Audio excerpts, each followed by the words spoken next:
modelo de transformação em qualquer nicho que exista no mercado, produto e serviço. E é extremamente importante a gente entender que a gente está falando do processo de produção dentro do modelo de transformação. Então, sempre vai ter um recurso de entrada, seja ele, né, um bem tangível, ou seja ele uma informação intangível, e isso vai se transformar, né, vai passar por um processo de agregação de valor, atribuição de valor, e isso vai sair um resultado, um produto ou um serviço. Nesse caso aqui, nós temos o conhecimento. Então, nós estamos num nicho de educação, é um nicho intangível, porque nós não conseguimos ver, mas nós conseguimos mensurar a educação. Então, esse processo nosso aqui, ele não deveria ser monólogo, né? Eu não deveria somente falar. Vocês também deveriam aí gerar um diálogo, um feedback diante daquilo que a gente traz e diante daquilo que a gente provoca e apresenta aqui. Então, é essa, né, a finalidade nossa da disciplina, do curso de administração e da visão que eu tento passar. Claro que ela nunca vai ser completa, porque 60 horas não tem, né, como a gente desenvolver isso. Mas hoje, então, a gente falando aí sobre, né, planejamento, né, a natureza de um planejamento e de um controle do processo de capacidade da produção, a gente precisa primeiro se ater às palavras, né? Planejamento e controle da capacidade de produção. Então, primeiro é planejamento, e a gente já sabe o que é planejamento, é aquilo que nós queremos que aconteça no futuro, né, em um curto, médio e longo prazo. Nós, quanto administradores, precisamos ter isso de forma muito clara na nossa cabeça, que o planejamento é aquilo que a gente quer que aconteça em um futuro, seja próximo, seja mediano ou seja a longo prazo. E o controle, ele está, né, devido às oscilações daquilo que a gente planeja e nem sempre acontece conforme a gente quer. O controle, ele já é o como que nós vamos lidar com essas variações que irão ocorrer, né, ao longo do processo de transformação. Então, vamos aqui pegar como exemplo a nossa aula. Acaba a minha luz aqui, por exemplo.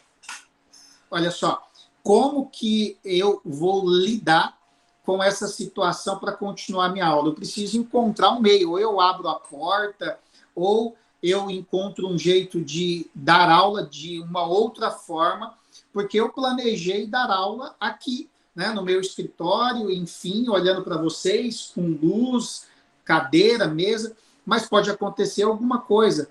Eu posso ter logo aqui cachorro na rua, começa a latir, ou aqui dentro de casa acontece algo que foge à normalidade.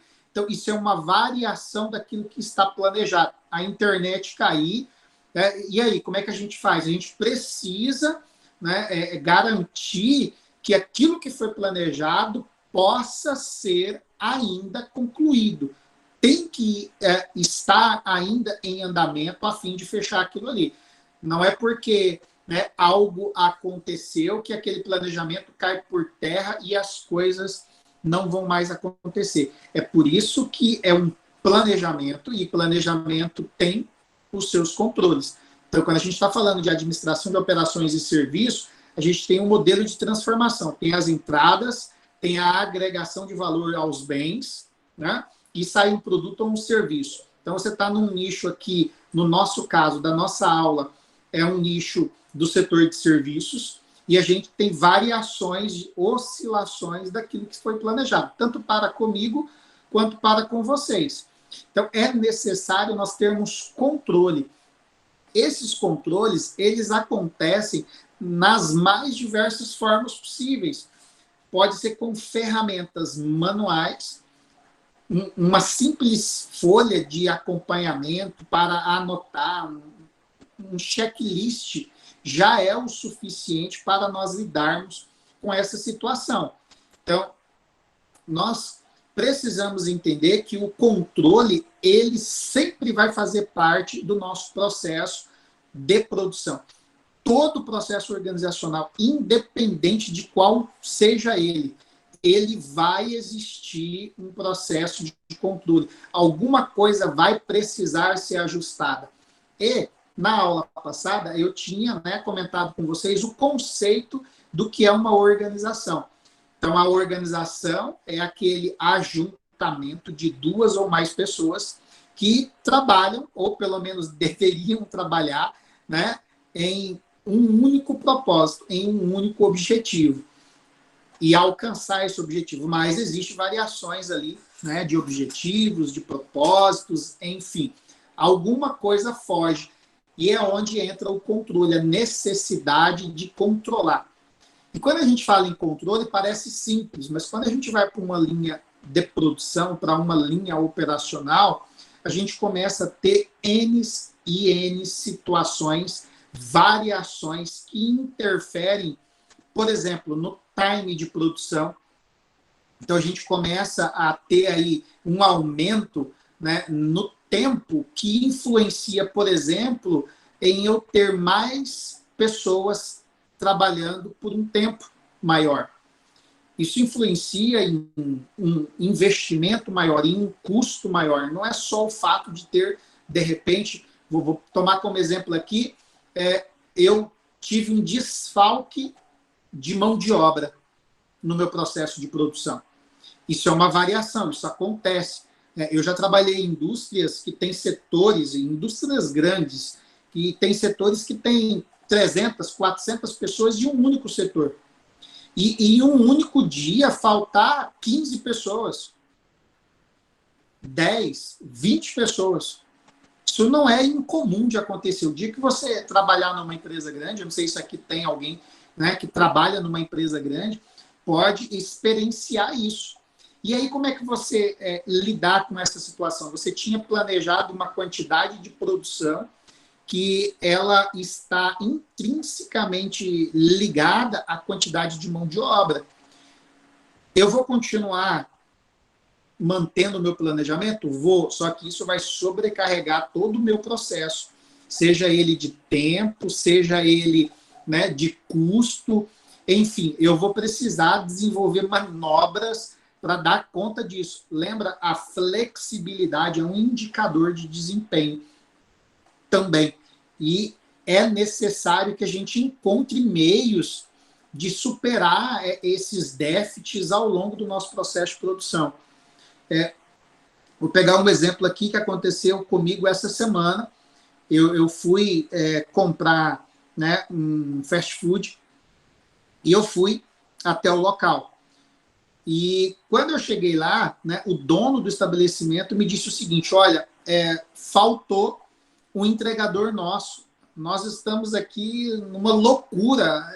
Eu tive problemas para encontrar uma outra pessoa para, né, fazer as entregas, e isso sobrecarrega a linha de produção dele, isso dá ali, né, inclusive, pausas no processo que atrapalha a produção. Isso pode diminuir a qualidade, enfim, isso pode gerar N e N situações que geram um transtorno para o processo produtivo.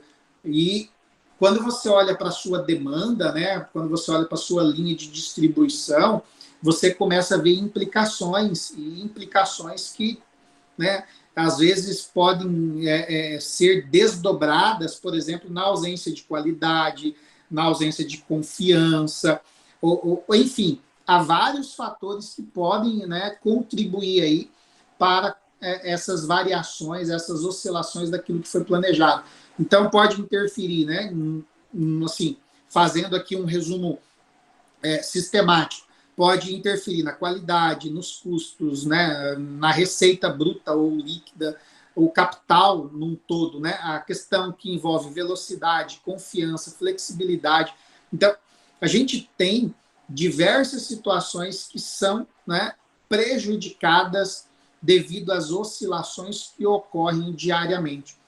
E aí, se a gente tem uma linha de produção e existem modelos de produção, vamos tomar como exemplo aqui o material que eu vou encaminhar para vocês, que são as linhas de produção, que são demandas dependentes e independentes, né? Aquelas demandas dependentes, elas vão depender de fatores conhecidos internamente, que são essas variações. Então, normalmente, uma linha de produção, ela trabalha com uma certa margem, né, de situações inesperadas. Isso pode acontecer e é calculado isso, né? É claro que não são para todas as necessidades de insumos ou de produtos para o processo, mas há, né, algumas situações que podem, né, trabalhar com oscilação. Vamos pegar como exemplo estoque. O que não dá é faltar. Se faltar, aí já é uma oscilação, uma variação muito grave, né? Faltar um insumo para um processo de transformação é morte. Isso é terrível para um processo operacional produtivo. Isso não pode existir, jamais. Não tem como isso acontecer.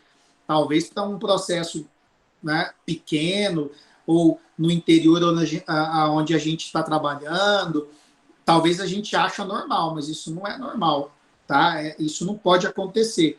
Então, a gente tem situações internas que, infelizmente, influenciam o nosso processo e a gente acaba ali por conhecê-las. Não na sua totalidade, mas a gente consegue lidar internamente com isso. Mas existe, né, uma demanda independente. E isso também dita o ritmo do nosso processo de produção.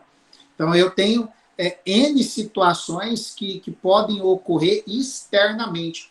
Não tem aquele modelo que a gente entende da organização. Então, a gente tem a organização no centro e, né, aí a gente tem os stakeholders aos redores, que são os clientes, os fornecedores, o governo, enfim. Aí a gente tem, né, parceiros e outros. Então, externamente, a gente tem situações que, né, interferem na nossa demanda. É independente. Mesmo ocorrendo uma variação externa, o nosso processo interno vai continuar. Mas isso também pode, né, de alguma forma, afetar o nosso processo de produção. Então, dentro daquele modelo, a gente precisa, né, qual modelo, professor? O modelo de transformação. É onde as coisas ocorrem para agregação de valor. Isso é muito importante. Transformação, gente, é aquela etapa, né? Ou o modelo de transformação é aquela etapa no negócio, é aquela mesa, esteira, é aquele ponto de trabalho, né? É aquele local de trabalho aonde eu efetivamente faço um processo de transformação e agrego valor em alguma coisa. E aí, aqui a gente começa a ver, né, atividades que precisam de programação, de sequenciamento. É necessário ali uma quantidade de matéria-prima, né, que tem que ser alocada, direcionada para aquele processo.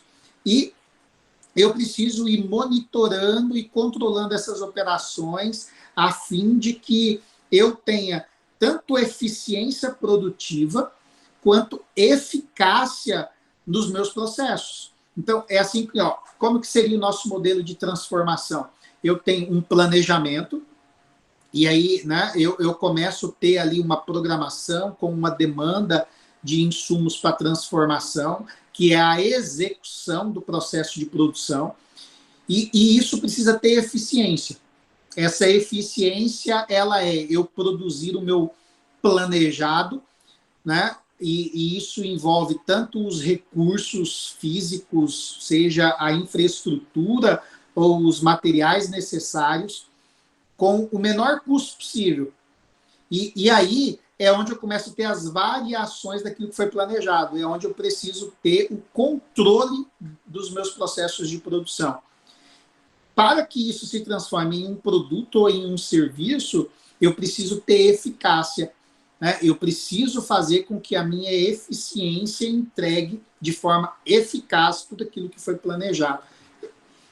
É aqui que eu consigo, né, realmente colocar em prática a minha programação, começo a colocar em prática o meu sequenciamento, o meu monitoramento e controle e o meu carregamento do meu produto acabado. Então, no material que eu vou encaminhar para vocês, vocês vão visualizar todas essas etapas.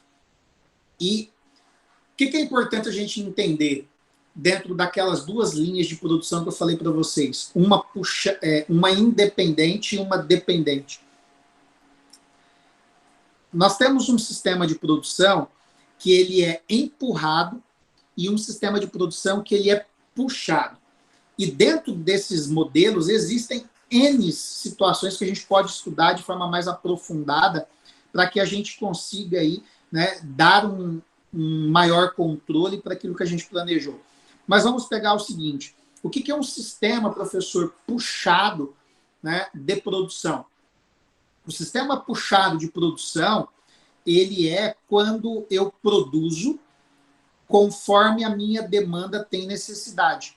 Então, a minha demanda está solicitando, né, um determinado produto dentro do meu nicho. Então, eu preciso produzir. Eu tenho necessidade de demanda, eu tenho pedidos, eu tenho ali realmente compras sendo realizadas, então eu produzo, né? Há modelos de negócio de produção que trabalham sobre demanda, elas produzem ali, e é claro que aí pode ter um aquecimento do processo de produção, mas elas trabalham sobre essa demanda. Isso é um sistema puxado de produção. Isso implica em tudo aquilo que eu já disse a vocês sobre, né, indicadores de desempenho e sobre esses planejamentos, esses controles, né, esse sequenciamento, essas programações, essas variações de oscilações de uma linha de produção. Então, um sistema puxado, ele me dá mais autonomia para com que eu produza, certo? Um produto com qualidade sobre demanda, mas isso vai exigir de mim um controle maior, isso vai exigir de mim uma dedicação maior, porque eu estou produzindo. E se isso tiver falhas, se isso tiver variações e eu tiver aqui uma parada, eu acabo por afetar a minha demanda, né? Tem um lado positivo nisso e tem, né, as suas implicações negativas. Mas eu também tenho um sistema empurrado. O que é o sistema empurrado? O sistema empurrado é eu produzir. Eu produzo e estoco esse produto. E eu coloco o meu comercial na rua para vender. Isso também me dá, né, implicações e também me oferece oportunidades para controlar, né, e planejar a minha linha de produção com uma certa folga, porque eu tenho estoque para a minha demanda. Então, eu posso produzir isso, né, com uma certa tranquilidade, mas não posso parar, porque aquele estoque que eu tenho está saindo amanhã. Né? Então, nós temos esses modelos, né, de linhas de produção dentro do nosso mercado hoje. Professor, dá um exemplo, por exemplo, de um sistema puxado de produção ou um sistema empurrado de produção. Vamos pegar um sistema puxado de produção. Como que seria isso? O pãozinho francês, o fast food. Só se faz, por exemplo, um lanche se eu tiver um pedido. Se eu não tiver um pedido, eu não produzo um lanche. O setor de alimentos, né, não na sua totalidade, mas alguns, aqueles que, né, o prato ele é feito após o pedido. Esse é um sistema puxado. Eu só produzo quando eu tenho pedido de alguém. E aí, se a gente colocar o volume, lembra do volume? O volume é uma das formas que diferenciam os sistemas de produção. Então, eu tenho um pedido de pizza, produzo. Tenho 2, tenho 3, tenho 4, tenho 5, tenho 10, tenho 15, tenho 20. Vai vendo. A gente começa a ter um time de produção, a gente começa a ter uma demanda, um time de demanda, e a minha linha de produção começa a acelerar. E isso implica na qualidade, isso implica na velocidade, isso implica na flexibilidade, porque pode acontecer de acabar o gás, pode acontecer de acabar, sei lá, olha aí as situações. Nossa, professor, mas não deveria acabar, realmente, não deveria. E não deve acabar, mas são situações, né, que a gente presencia no dia a dia e a gente fala, meu Deus, né, como que isso acaba ainda ocorrendo? há essas situações no nosso dia a dia e a gente precisa lidar com isso. Então, esse sistema, né, puxado, ele é bom, mas tem as suas implicações. Já um sistema empurrado é aquele sistema que tem um produto a seco e ele tem ali uma durabilidade maior para, por exemplo, ficar exposto.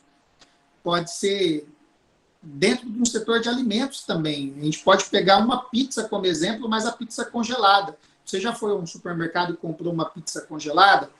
Aquela produção ela pode ser simplesmente empurrada, produz e põe um comercial para vender, entendeu? Mas a gente vê isso de forma mais explícita em produtos que têm, né, uma durabilidade muito maior de prateleira. Então, você tem aí produtos metálicos, isso mesmo, Luiz. Eu ia colocar aqui o setor de bebidas. Então, assim, a indústria, se bem que o povo está bebendo muito com a pandemia agora, né? Então, não estão nem conseguindo produzir conforme a demanda está consumindo. Mas é um setor que, volta e meia, você vê aí muitos produtos. Então, o fornecedor sempre tem muito, né? Os comércios sempre têm muito. Há produtos que se produzem. Lembra que eu falei para vocês na nossa primeira aula? Eu gosto e às vezes exemplifico a administração de operações e serviços como uma disciplina que ela precisa ser assim, eternalizada na nossa mente da seguinte forma: produzir. Nós estamos, né, falando sobre o sistema de produção, de transformação. O foco é produzir. E aí nós temos, né, duas situações: há os sistemas puxados e os sistemas empurrados. Como eu tinha colocado para vocês, eu vou subir o vídeo para vocês da Ferrari, né? Eu acho que vocês já devem ter experienciado isso por aí. A Ferrari, você não consegue comprar a pronta entrega um carro, mas a fábrica não para. Como que pode isso? Você consegue entender? Não é uma situação, você fala, meu Deus, onde que tem demanda para tudo isso? Tem gente que todo dia está todo dia vendendo carro. Todo dia tem quem compra um carro da Ferrari? Sim, todo dia tem quem compra um carro da Ferrari. Né? E a Ferrari não tem só uma fábrica. Né? Então, assim, você vê que trabalha sobre demanda. É um sistema puxado. Existe um sistema empurrado, simplesmente produza e leva isso aí, né, para o mercado. Alguém tem que vender, alguém tem que desovar isso aí. Vocês já devem ter, né, experimentado isso aí. O mercado financeiro, por exemplo. Cara, é vender. Né? Tá lá, o negócio é vender. Você tem que vender. O produto já está ali, está pronto. É só vender. Então, a gente poderia trazer exemplificações aqui, nossa aula toda. Mas é necessário que a gente consiga ter aí, né, essa mensuração de possibilidades. Você precisa colocar aí, né, a sua mente para viajar em todas essas etapas aí do processo operacional de produção. E aí, né, então a gente planeja, a gente controla, e para que isso ocorra, a gente precisa dimensionar a nossa capacidade de produção. É necessário dimensionar a nossa capacidade de produção. Isso é algo que eu vou pegar como exemplo algo que aconteceu aqui, né, na cidade, e não é algo ruim, mas é algo que faz a gente pensar muito sobre isso. Eu ouvi isso aqui na cidade e realmente aconteceu. E a gente tem assim, uma situação onde uma determinada empresa fez um pedido e a outra empresa produziu.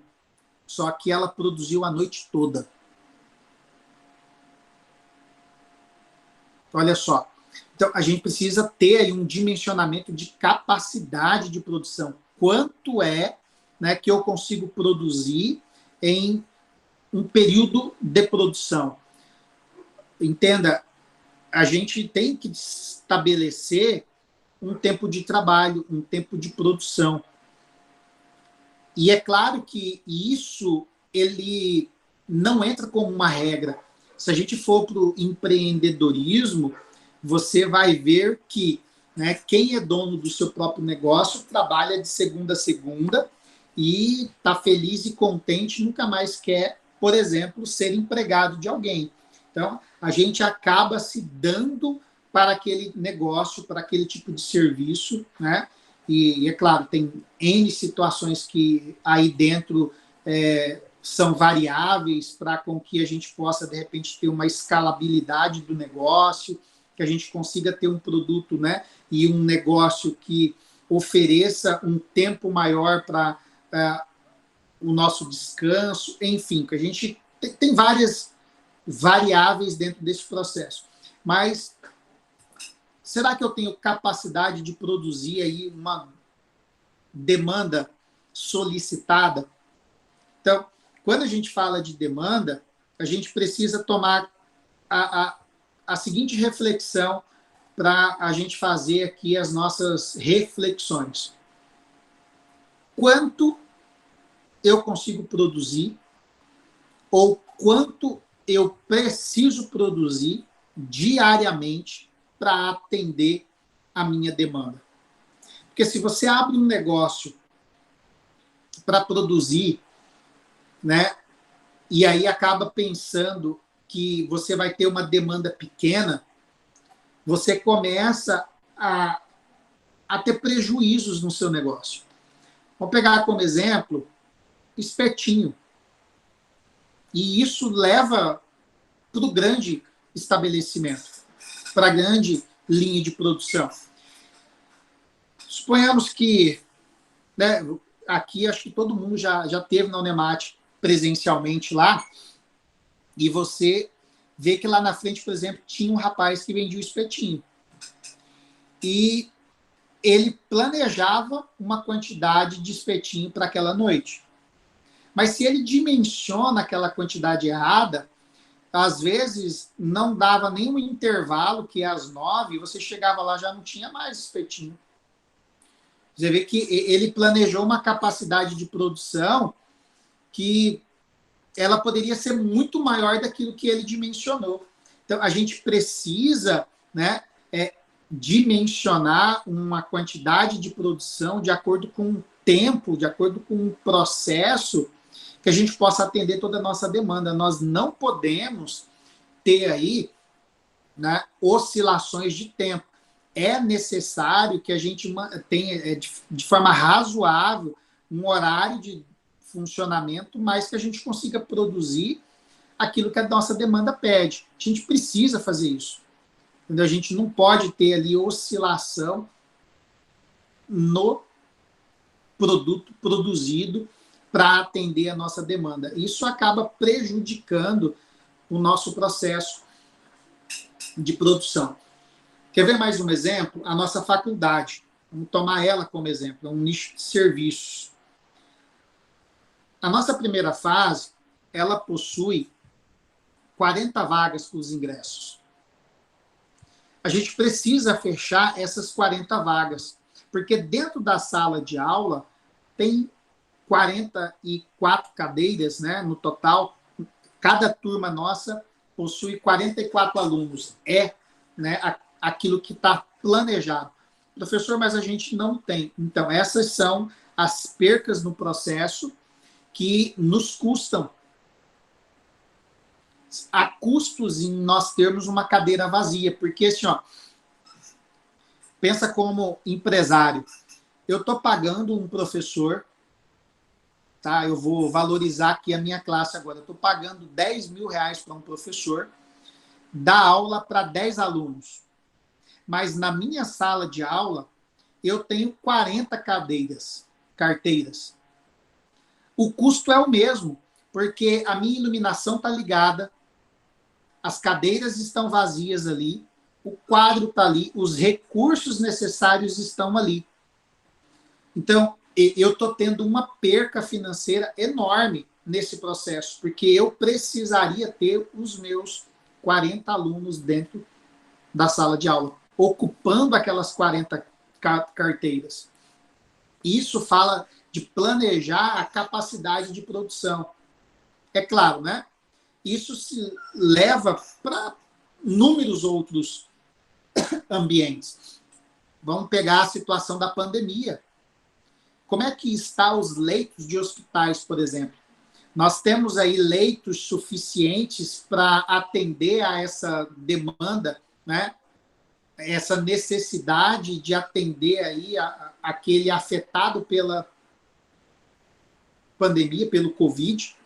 Você vê o planejamento, ele acaba tendo oscilações, né? E a gente tem N e N situações que interferem aí nessa capacidade de produção. A gente precisa pensar nisso. E isso não é algo tão complexo da gente entender. Por quê? Porque a gente precisa entender que a gente tem uma capacidade operacional, uma capacidade de instalação. Você já conversou com algum empresário, com algum empreendedor, ou você já ouviu alguém dizer que, olha, eu não atendo mais ninguém porque eu não tenho condições de atender. É isso aqui e tá bom. Falta uma visão lá na frente para com que o negócio possa crescer e expandir. Você consegue compreender isso? Porque é necessário que haja a expansão, o crescimento do negócio. Se você não tem a capacidade de atendimento, é porque faltou uma análise melhor da sua cadeia de suprimentos.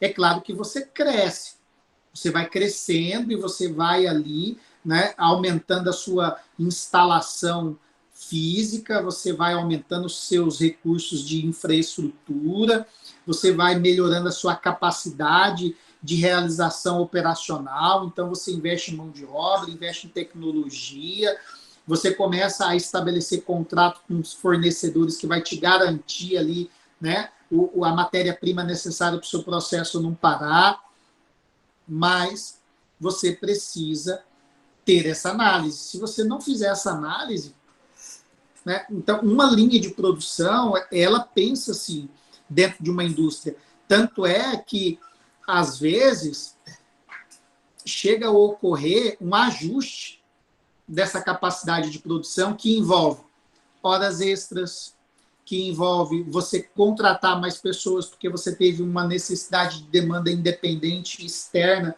que faz com que o seu processo precisa produzir mais. Você, às vezes, precisa usar pessoas em 2 turnos, 3 turnos, fazer contratação de terceiros, né? Você precisa, às vezes, gerenciar a demanda, priorizar alguém. Quando você começa a ter uma demanda muito alta, alguns desses ajustes são necessários. Às vezes, para você controlar a demanda, sabe o que você faz? Você aumenta preço. Quando você aumenta o preço, você dá uma selecionada na demanda. Nem todo mundo vai comprar, né? Ou, enfim, você criar uma linha de produção alternativa com uma possibilidade de um produto ou serviço alternativo. São caminhos que a gente encontra para controlar essa capacidade de produção. Então, assim, para a gente partir aqui para um fim da nossa aula de hoje, toda linha de produção, todo processo de manufatura, é necessário o planejamento da capacidade operacional produtiva. Essa capacidade operacional produtiva, ela não é só uma questão de cálculo matemático somente para com que eu diga quantos pãezinhos francês eu vou produzir por dia. Entende? É claro que, às vezes, a um primeiro momento, né, algum padeiro, alguma padaria do ramo, né, de panificação vai abrir um negócio e vai falar assim, olha, eu não sei como é que é a demanda nessa cidade, eu vou abrir aqui e vou produzir 500 pãezinhos amanhã. Estou inaugurando meu negócio amanhã. 500 pãezinhos. Só que, entenda, você, quanto administrador, você estuda o funcionamento de uma empresa. Os stakeholders, eles existem aí. Então, é necessário você, por exemplo, fazer uma pesquisa de mercado. Quando você for estudar empreendedorismo, você vai, eu acho que você já está estudando, não sei se já estudou, mas você vai estudar as etapas de um plano de negócio. Um dos fatores, né, do plano de negócios é conhecer demanda, é entender a praça, é entender o mercado. Poxa, não custa nada fazer uma pesquisa de mercado. Muitas das vezes, vários, né, empreendedores e empresários simplesmente olham e dizem assim, nossa, aqui não tem, né, tal negócio. Só que só isso não é suficiente para você abrir aquele negócio. É necessário você entender o mercado, saber se tem demanda por aquele produto. Todo mundo abre loja de roupa, você vê, não só aqui onde nós moramos em Diamantino, mas nas cidades onde vocês moram. Todo mundo quer abrir uma loja de roupa. Vou para Goiânia, vou no Paraná comprar roupa, sei lá, vou para Bolívia, vou para São Paulo comprar e vende e começa a ganhar dinheiro. Passa-se 6 meses, 1 ano, sumiu. Por quê? Não fez uma pesquisa de mercado para entender qual seria o produto que ele deveria colocar no mercado. Nós estamos falando de capacidade de produção, capacidade de atendimento dos nossos processos produtivos. E tudo que a gente colocou aqui interfere no seu dia a dia de produção. Você vai para o setor de transportes, nós temos deficiências hoje de transporte. Eu posso contar para vocês um exemplo aqui, hoje aconteceu comigo. Eu precisei encaminhar uma encomenda para a cidade de Cáceres. E a gente sabe a situação dos Correios nossa. Ela é lenta, lentíssima. Né? Não vejo a hora dos Correios ser privatizado logo para ver se dá uma agilidade nisso, porque é terrível. Não sei aí para você, mas né, aqui onde eu moro, só Jesus. E eu falei assim, nossa, quer saber? Eu vou ver por uma transportadora. Eu fui na transportadora, a transportadora falou assim, ó, amanhã tá lá. Bacana. Quanto fica? R$75. Fui no correio. O correio falou assim, olha, de 3 a 5 dias. Se você pagar, né, um Sedex aqui, porque eu não sei se você sabe, mas Sedex é só de capital para capital, né? E aí, o que aconteceu? Ele falou assim, olha, 2, 3 dias está lá. Quanto fica? R$27. Olha a diferença de preço, quase triplicou o preço da transportadora para o correio. Você consegue compreender que é necessário a gente fazer análises de mercado para com que um negócio ele possa existir?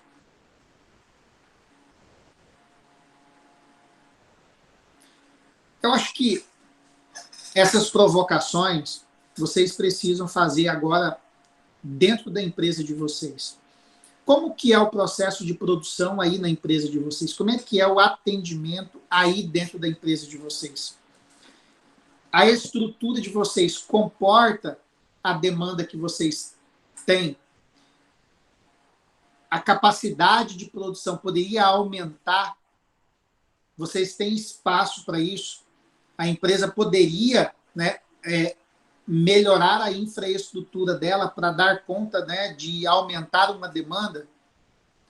Então, são essas análises de hoje que a gente aí pode estar, né, gerando. Então, assim, eu preciso, claro, né, garantir a qualidade, eu preciso garantir confiança, flexibilidades, enfim, a confiabilidade do meu processo, ela precisa continuar existindo. E eu preciso, óbvio, né, evitar aí uma produção que comece a me dar prejuízo. Então, a gente, né, tem aí N e outras situações que a gente ainda vai ver ao longo do nosso processo, mas eu creio que para a aula de hoje é o suficiente para a gente borbulhar aí algumas ideias. Eu vou subir o material para vocês, e a gente tem aí, né, N situações que envolvem os modelos de produção, quanto aos sistemas operacionais também.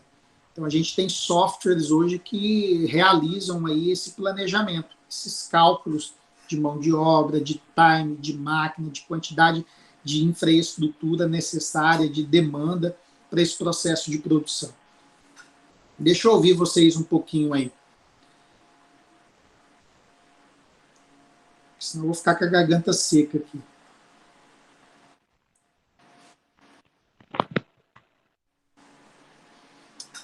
Quanto ao modelo de produção, qual seria o mais adequado? Depende do nicho, Jaqueline, porque assim, a gente não diria o modelo mais adequado. O modelo mais adequado é de acordo com a demanda. Então, a gente precisa fazer a análise do nicho que eu estou. Então, por exemplo, se você me der um nicho, a gente começaria aqui a fazer análises para chegar em qual modelo de produção eu deveria ter, entendeu? Então, assim, não existe um modelo ideal. A gente teria exatamente isso, Luiz, é necessário. Mas você vê que a grande maioria dos negócios hoje não faz esse tipo de estudo. Não faz. Assim, não é porque eles não querem, é porque falta esse tipo de conhecimento. E nós, né, que estudamos como que as organizações funcionam, agora você já está aí, né? Essa disciplina de produção é uma disciplina de quinta fase. Você já viu as teorias organizacionais, as evoluções, né, e as ramificações de uma empresa. Então você vai falar, nossa, mas é muito óbvio isso. Não é tão óbvio assim.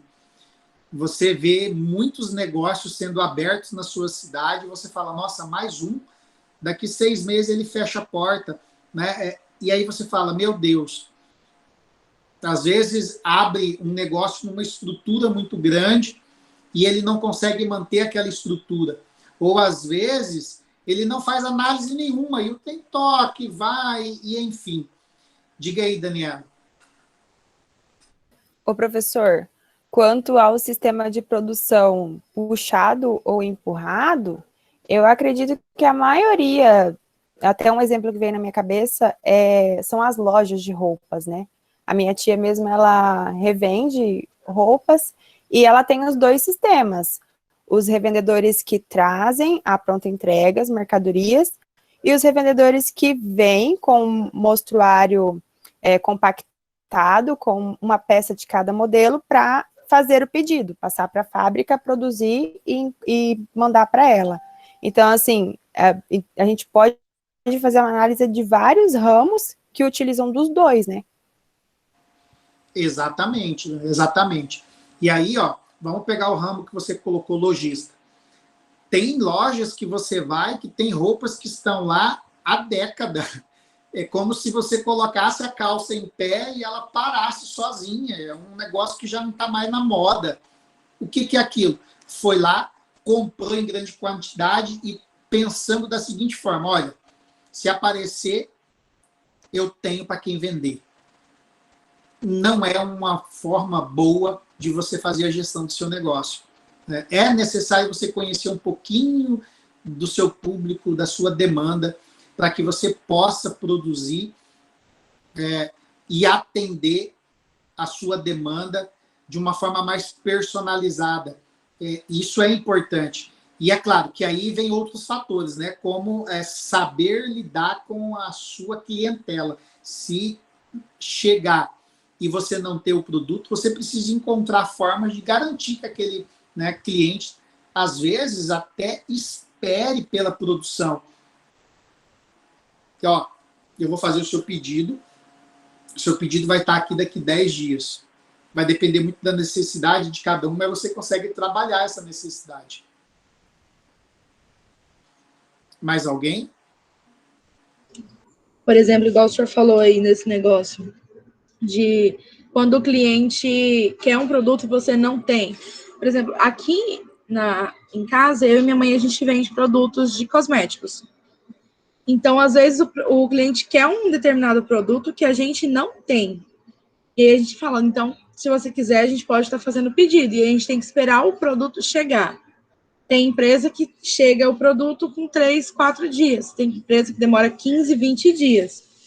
Então, assim, às vezes o cliente não quer esperar e acaba optando por comprar com outra pessoa porque ele quer o produto para aquela data.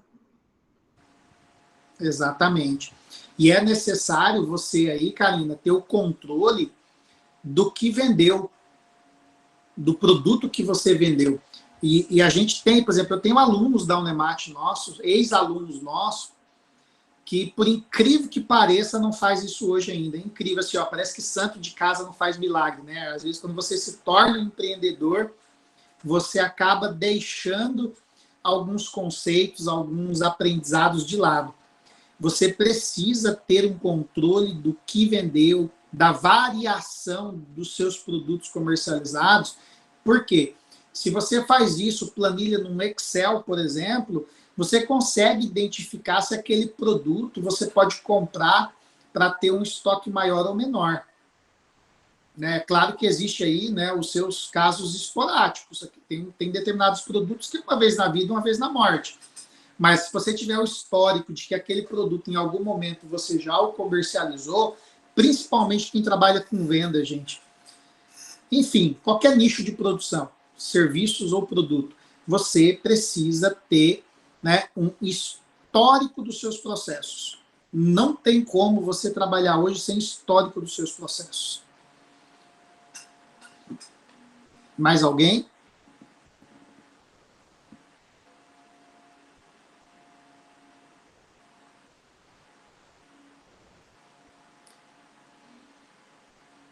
Então tá, gente. Eu vou fazer o seguinte, eu vou subir o material para vocês, vou subir o vídeo para vocês assistirem, tá? Vou editar essa aula e vou subir ela também. Eu fico à disposição de vocês, eu acho que mais que isso a gente cansa, e eu vou subir uma aula, eu já tenho uma aula gravada para subir ela também, falando sobre o sistema de produção, tá? E a gente vai falar um pouquinho sobre as estratégias de produção. Essa aula já está gravada e eu vou subir ela para vocês também, ok? E aí a gente vai falar, né, mais adiante sobre gestão de projetos, né? Como que a gente define aí a localização para a instalação de uma planta industrial. Que fatores a gente leva em consideração ou o que levar em consideração para com que alguns tipos de nichos de mercado sejam estabelecidos em uma determinada região, considerando aí, né? E aí é sempre isso, tá, gente? A cadeia de suprimentos. Cadeia de suprimentos é outra coisa que nós, quanto administradores, precisamos ter, assim, muito latente quando a gente fala de um processo organizacional. Nossa, pera lá, deixa eu entender quem que é isso aqui. Então, vou pegar como exemplo aqui o leite. Falou de leite, você tem que automaticamente entender a cadeia de suprimentos, que vem de onde? Lá, né, da vaca, lá no sítio, no curral, aonde acontece lá a retirada do leite, e aí vem um processo, né, envolve, antes, né, da vaca leiteira, envolve a pastagem, envolve as lojas agropecuárias, as sementes, enfim, o sal. Então, tem ali o gado leiteiro, aquele leite é colhido, enfim, ele vai ser armazenado, vai ser transportado, vai para uma empresa, tem um processo de, né, onde se faz ali o processo para industrializar aquele leite, aquele produto vai ser ainda encaminhado para uma linha de distribuição até chegar na minha mesa e na sua, e tem todos os custos envolvidos aí, Luiz. Mas a gente não pode deixar de entender isso. Você olhou, pensou em roupa, a roupa, ela precisa de algodão. Então, aonde se produz algodão? O Mato Grosso é um dos maiores produtores de algodão do país, mas não é o maior. Então, aonde que está a produção de algodão? Diamantino, né, hoje tem aí uma das maiores produções de algodão. Então, você tem que pensar nisso. Pô, há um processo. Diamantino produz, é um dos que mais produz algodão, mas ele não industrializa o algodão. o algodão vai para algum lugar para ser industrializado. Exatamente, Jaqueline, é uma das maiores fontes de renda é o agro. Então, quando a gente fala assim, né, em cadeia de suprimentos, é esse tipo de análise que você precisa fazer. Ah, o gás. Pô, você tem que entender de onde vem o gás. Né? Falou em gasolina, em petróleo, de onde vem o petróleo. Você precisa, no mínimo, fazer um esforço para entender a extração daquilo, o processo daquilo ali, de transformação, de, né, distribuição. Isso se chama visão sistêmica. Entender a cadeia de suprimentos de um determinado nicho de negócio. Ah, o setor é lanche. Cara, você precisa entender de onde vem, né, cada produto que você utiliza, os ovos, de onde vêm esses ovos? É da sua cidade, é de fora? Quem produz? É necessário ter um sítio, ou ter uma granja, alguém tem que alimentar né, as poedeiras, tem que fazer, né, a coleta dos ovos, tem que fazer ali a embalagem daqueles ovos, cuidar para não quebrar, aí vai ter que transportar, tem que vender. Isso é pensar na cadeia de suprimentos. Isso gera em você uma percepção diferente.